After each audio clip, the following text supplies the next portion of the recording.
మంద కాపురుల గుడారముల యొద్ద నీ మేక పిల్లలను మేపుము.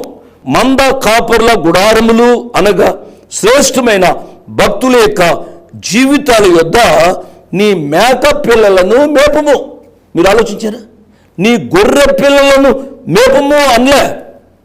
గొర్రె పిల్లకు మేక పిల్లకు ఉన్న తేడా మనకు తెలుసు కదా. నేను పల్లెటూరు వాడిని, నాకు తెలుసు అండి. గొర్రె పిల్ల అంటే తలంచుకుని పోతుంది, మేక పిల్ల అంటే తలంచుకుని పోదు. మేక పిల్ల అంటే ఆ యొక్క ఆకుల కొరకు, రెమ్మల కొరకు అలా ఎక్కి మెడ చాచి ఆ యొక్క ఆకులను గుంజుకొని తింటూ ఉంటుంది కదూ. ఆ రీతిగా మన యొక్క జీవితాల్లో ఉండకూడదు. ఈ మేక పిల్ల అనుభవం ఏమిటనగా దురుసు అనుభవంగా ఉంటూ ఉన్నట్లుగా మనం చూస్తాం.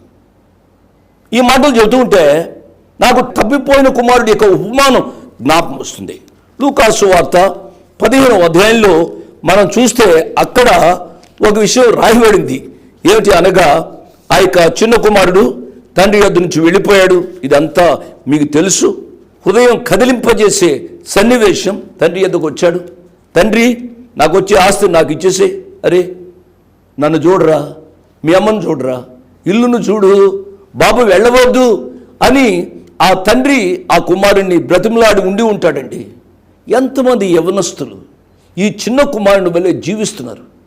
తల్లిని కాదని, తండ్రిని కాదని, తల్లిదండ్రులకు ఎంతో బాధ కలిగిస్తూ ఇంటి నుంచి వెళ్ళిపోయి ఇష్టానుసారంగా జీవించే వారి గురించి ఈ దినాల్లో వింటున్నాం. ఎంతోమంది చెల్లెండ్రు చెబుతూ ఉంటారు, అండి నా కుమారుణ్ణి కని పెంచి ఒక స్థాయిలోనికి తీసుకుని వచ్చాను, వాడు వెళ్ళిపోయాడు. ఎక్కడికి వెళ్ళిపోయాడమ్మా?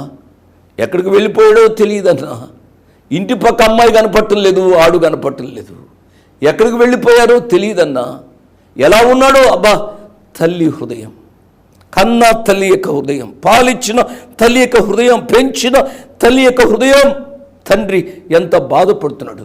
ప్రియ యవన బిడ్డలారా, మీరు ఆలోచించండి. దయచేసి మిమ్మల్ని కని పెంచిన తల్లిదండ్రులను సన్మానించాలి. దేవుని వాక్యం సెలవిస్తోంది.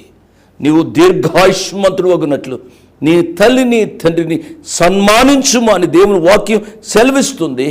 పదే పదే ఈ మాట నేను చెబుతున్నాను. దేవుని వాక్యాన్ని వింటున్నా మీరు మీ జీవితాలలో ఈ సత్యాన్ని గమనించి దాని ప్రకారం జీవించడానికి